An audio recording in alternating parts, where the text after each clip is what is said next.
I've been mixing audio for about 15 years, and in that time, I have gotten so much better. So how did I actually do that? What are the steps I take to make sure that I am consistently getting better every single day? In this video, I'm gonna show you step by step exactly what I do to make sure that I'm improving, show you how you can join that process as well, and then at the end of the video, we are going to take a listen to my live front of house mix from this past weekend that I did for Red Rocks Church and see what I think could be improved in it.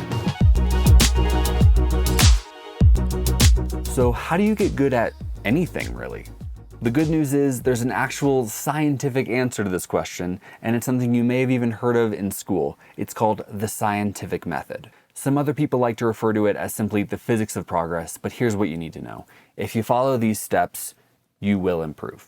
So I've simplified the scientific method, physics of progress, whatever you want to call it, down to 4 steps when it comes to audio-related mixing improvement. The first step is you need to identify the area of improvement. Tom Bilyeu has been quoted saying that your ability to stare nakedly at your inadequacies in the mirror is directly correlated to your ability for growth and success. Now, I'm not talking about being mean to ourselves and telling ourselves that we're terrible at mixing here, but we also need to be bluntly honest with ourselves and say, you know, this area really could use some improvement. It's not as good as I think it could be, and so I'm gonna really put time and focused energy into making it better. Now that's great to say, but there's also a simple reality of until you know something, you don't know what you don't know. And so there's a couple solutions to that.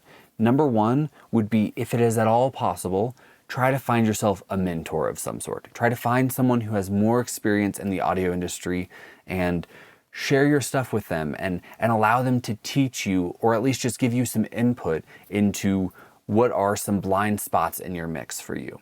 If you're anything like me though, finding those mentorship opportunities where someone is willing to take you on and really help you develop your skill is kind of hard unless you're in some form of a formal school-like setting.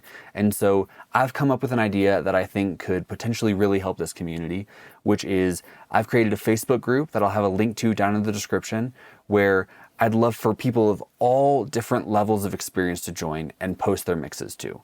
This can be live mixes, studio work that you've done, just across the board. I want this to be a safe place where people can post their mixes and get honest feedback from people of all experience levels. For years, I was in a situation where I didn't really have that community of people around me to tell me what to improve in my mixes.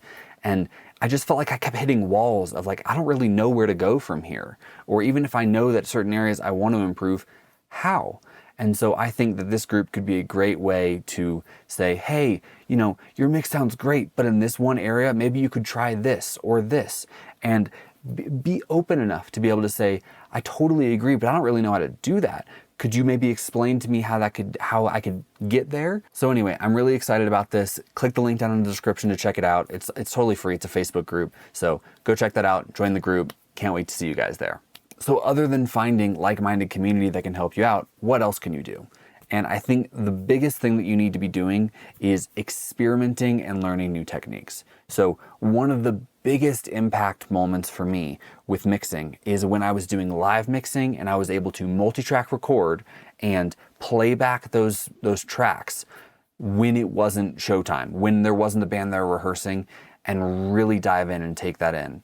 Now, you can do the same thing if you don't have that quite opportunity. If you're doing live, record it, bring it home, and play with it on your computer. Put headphones in and mix it. You will learn so much and be able to go back into the live setting and crush it in ways you just never expected to. And when it comes to studio, man, you just gotta play with stuff sometimes. 95% of the stuff that I try, I don't keep. But that 5% that you hold on to when you're practicing and trying and learning with stuff is so critical. That's another reason why watching YouTube videos of tutorials of how people do things is so amazing. I've spent countless hours watching YouTube videos, and it's not like I've taken all that I've learned and implemented it into my mixes. Just seeing how a bunch of different people do things teaches you how to think like a professional mixing engineer and opens a whole new world of possibilities. This is a perfect time for me to plug subscribe to this YouTube channel, and after you're done watching this video, maybe go check out some of my other videos. I have a bunch of different tutorial videos on here. Anyway, Back to the video. All right, so now you know what areas need improvement.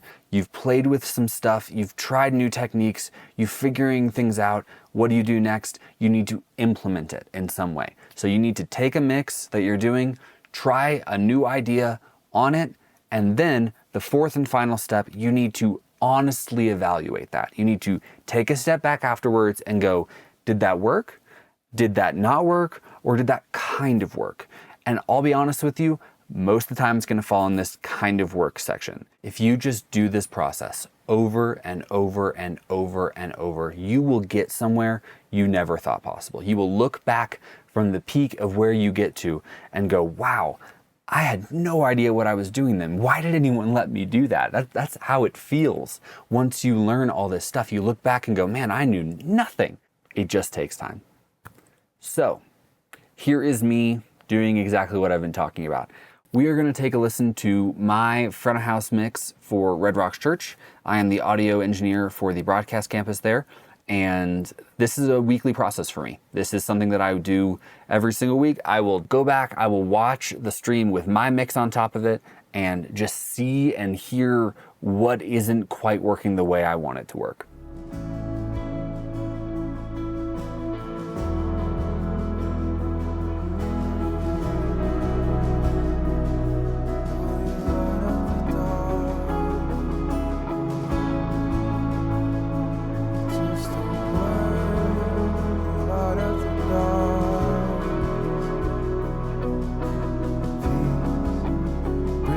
All the peace, the storm surrounding me, let it break. At your name, oh still, call the sea to still, the rage in me to still, every wave. At your name, oh Jesus, Jesus, you make the darkness tremble. Jesus, Jesus, you silence fear. Jesus, Jesus, you make the darkness tremble. Jesus, Jesus.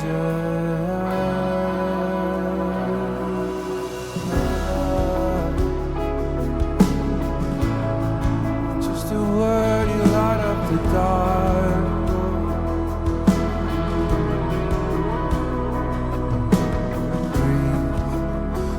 These lungs to live, call these lungs to sing once again.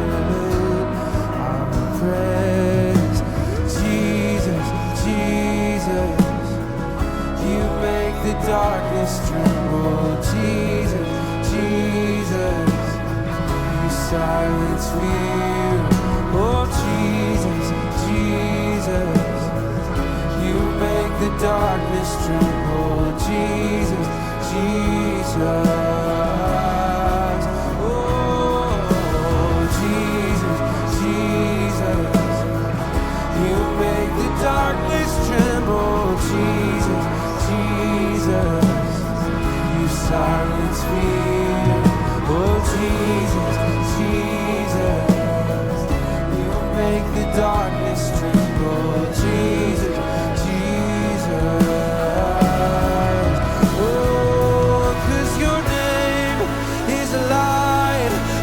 Shadows can't deny. Your name cannot be overcome. Your name is alive, forever lifted high. Your name cannot be overcome.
your name.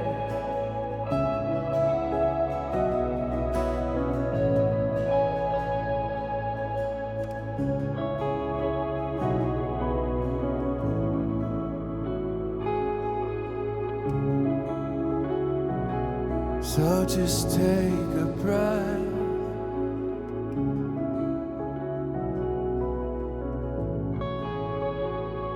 You're in the presence of the Prince of Peace.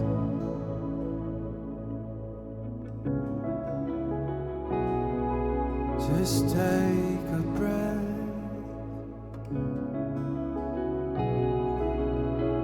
Let it go at his feet.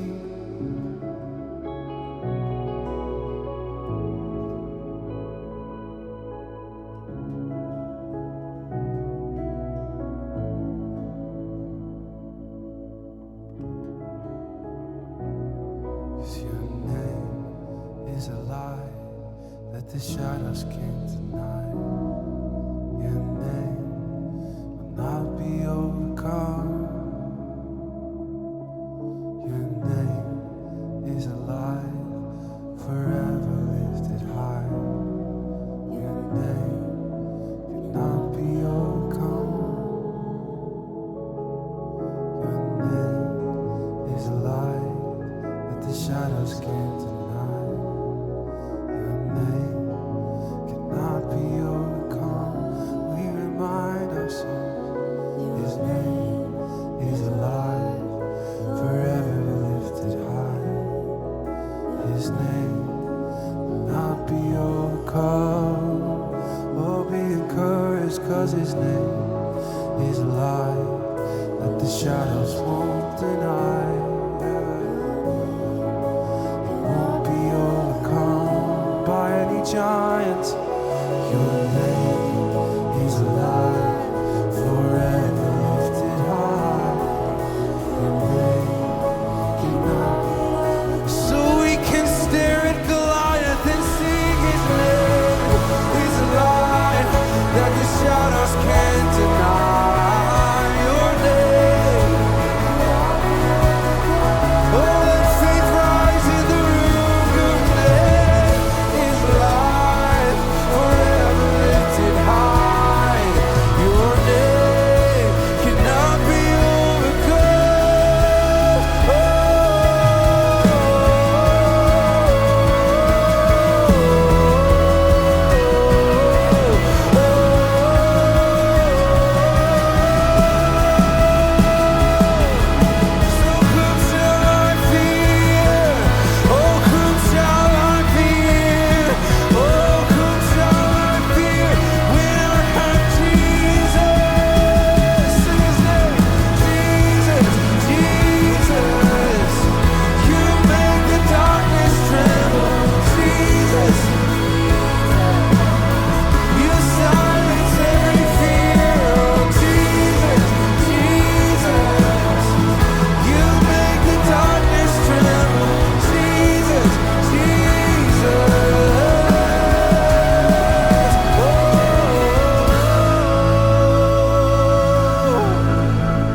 All right, so just for a quick recap of what I noticed in listening back to that mix.